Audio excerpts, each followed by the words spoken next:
major और तांको बांधवी को निर्यातना मामला रे नारे मामला रुजु मेजर को एतला परे अपराधिक मामला को रुजु कला क्राइम ब्रांच आ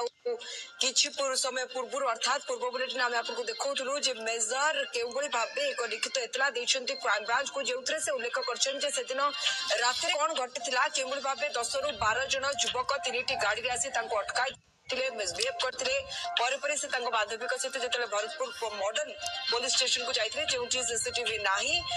सेठी केउभଳି भाबे तांको सहित व्यवहार करा जायतिला शारीरिक मानसिक निर्यातना दिया जायतिला ये समस्त कथा से क्राइम ब्रांच को जो से क्राइम ब्रांच पाखरे जाय कि हाजर हेले मेजर आउ तांको बांधवी एवं मेजर पूरा एतलारे लिखित करछंती जे से दिन राति भरतपुर पुलिस स्टेशन रे तांको सहित तांको बांधवी सहित कौन कौन घटिथिला देखो गत काली पुलिस डीजी वाईबी खुरानिया निर्देश देले एवं निर्देश देबा परे जेतले क्राइम ब्रांच ए मामलार तदंत करूची सेतेबेले क्राइम ब्रांच को मध्य मूल मामलार तदंत पई कुहा गला से समय रे मेजर गुरबंश सिंह को कुहा गला जे लिखित एतला करबा पई जो एतलाटी से दबा पई भरतपुर थाना जाइतले एवं भरतपुर थाना पुलिस जो एतलाटी को न रखी ओलोटी मानक नारे केस करितला एबे से मूल एफआईआर लिखिबा पई गुरबंश सिंह को कुहा गला एवं गुरबंश सिंह जेतेबेले एतला संपूर्ण भाबे लिखिकी देले एवं लिखिबा परे जेतेबेले तांको बांधवी को सेक्सुअल हारासमेंट रो कथा से एतला भितरे दर्शाइछन्ती एवं गतकाली संध्या समय रे गणमाध्यम आगरे मध्य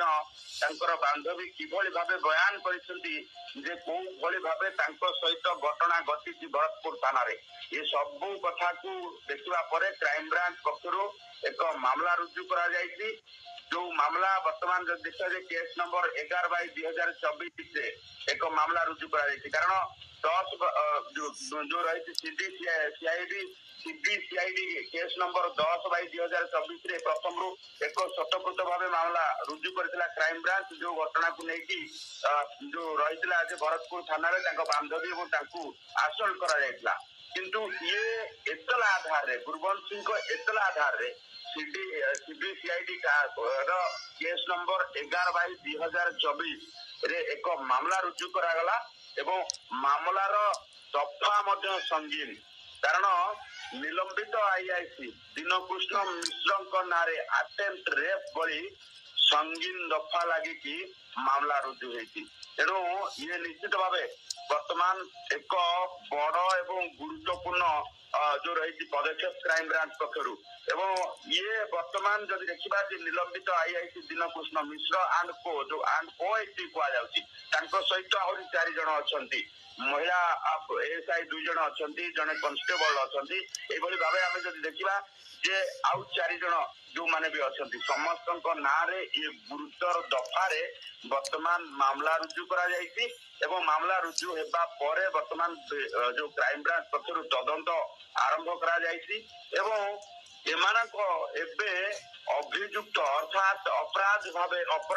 वर्तमान ट्रीट करा दिबो निलंबित आईआईसी दीनकृष्ण मिश्र को वर्तमान क्राइम ब्रांच अपराधी भावे ट्रीट करबा खास करी चंदन जो भावे नियम कहूची जे जड़े मेजर को अरेस्ट करा जाय परिबो नाही जे पर्यंत दुष्कर्म और हत्यार केस न आसी से अभियोग न आसले अपन आर्मी चीफ को परमिशन न नै अरेस्ट कर परिबे नाही तांको बांधवी जड़े लॉयर हे मध्य से विषय बुझाइतिले मध्य से माने सुनी नथिले मेजर को हाजत भीतर पुराइतिले बांधवी को सहित केउभଳି व्यवहार करथिले ता खोद तांको बांधवी गतकाली कैमरा सामने रे बखाड़िले एवं ताहा लोमो टांकुरा भली घटना थिला जा से दिन रात रे तांको सहित घटिथिला जदि अभियोग सत होइथाय ताहाले चंदन तो या ऊपर केते कड़ा अभिमुख्य ग्रहण करबा को जाउछि क्राइम ब्रांच तो क्राइम ब्रांच रो अभिमुख्य पूरा करा कारण क्राइम ब्रांच रो तदंत सबु दिग को नेकी करा जाउछि सेठी पई तो सीधा सळा भाबे पुलिस जी वाईबी खुरानिया निर्देश देले जे जो घटना पाई से माने राति 2टा बेले मेजर एवं तांकर बांधवी जाइथिले थाना को प्रथम से घटनार तदंत करा जाओ कारण रास्ता रे तांको सहित कोन घटिथिला से माने कुआडे गले कारण भरतपुर पुलिस सेथिरे नेग्लेक्ट कला भरतपुर पुलिस से माने को धरिबा पई काहे की पछ गुंचा देला से माने भरतपुर पुलिस सहित नेक्सस अछि कि ये सब घटना को लेकी क्राइम ब्रांच तदंत करूती कारण ଯେତେବେଳେ ମୂଳ ଘଟଣାକୁ ନେଇକି ସେମାନେ ଥାନାକୁ ଯାଇଥିଲେ, ଯୋଉ ଘଟଣା ତାଙ୍କ ଉପରେ ରାସ୍ତା ଉପରେ ହେଲା, 10 ରୁ 12 ଜଣ ଯୁବକ ତାଙ୍କୁ ଘେରି ଯାଇଥିଲେ ଏବଂ ରାସ୍ତାରେ ରୋଡ ରୋମିଓ ମାନଙ୍କର ଉତ୍ପାତକୁ ଏମାନେ ପ୍ରତିରୋଧ କରିବାରୁ ଏମାନଙ୍କ ଉପରେ ଅତ୍ୟାଚାର ମଧ୍ୟ କରିଥିଲେ, ଅତ୍ୟାଚାରଣ କରିଥିଲେ, ଯାହାକୁ ସେମାନେ ଅଭିଯୋଗ କରିବା ପାଇଁ ଭରତପୁର ଥାନା ପହଞ୍ଚିଥିଲେ ଏବଂ ଭରତପୁର ଥାନାରେ ସେ ସମୟରେ ଉପସ୍ଥିତ